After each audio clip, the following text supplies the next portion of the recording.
মানুষ, কিন্তু মানুষকে দুই ভাগে বিভক্ত করা হয়েছে। একটা হলো মানুষ আর একটা হলো অমানুষ।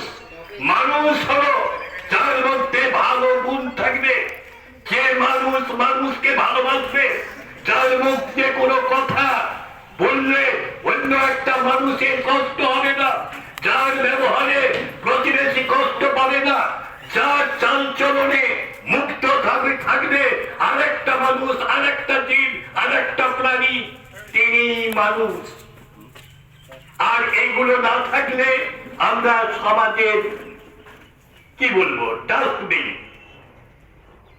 সুতরাং আমি শুধু একটা কথা আপনাদের কাছে আবেদন করতে চাই, যারা আমরা এখানে উপস্থিত আছি প্রত্যক্ষ বা পরোক্ষ ভাবে সবাই কাউরি না কাউরি অভিভাবক।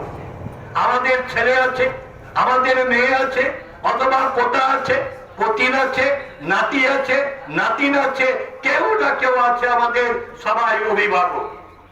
আমি আপনাদের কাছে আবেদন করছি যে আসুন আমাদের প্রতিষ্ঠানের, যে কোনো প্রতিষ্ঠানের লক্ষ্যমাত্রা বিল্ডিং নয়, প্রতিষ্ঠানের লক্ষ্যমাত্রা আড়ম্বর নয়, প্রতিষ্ঠানের লক্ষ্যমাত্রা চাকচিকর নয়, যেটা আমরা আজকাল দেখছি সর্বত্র। প্রকৃত প্রতিষ্ঠানের মূল্য নির্ধারণ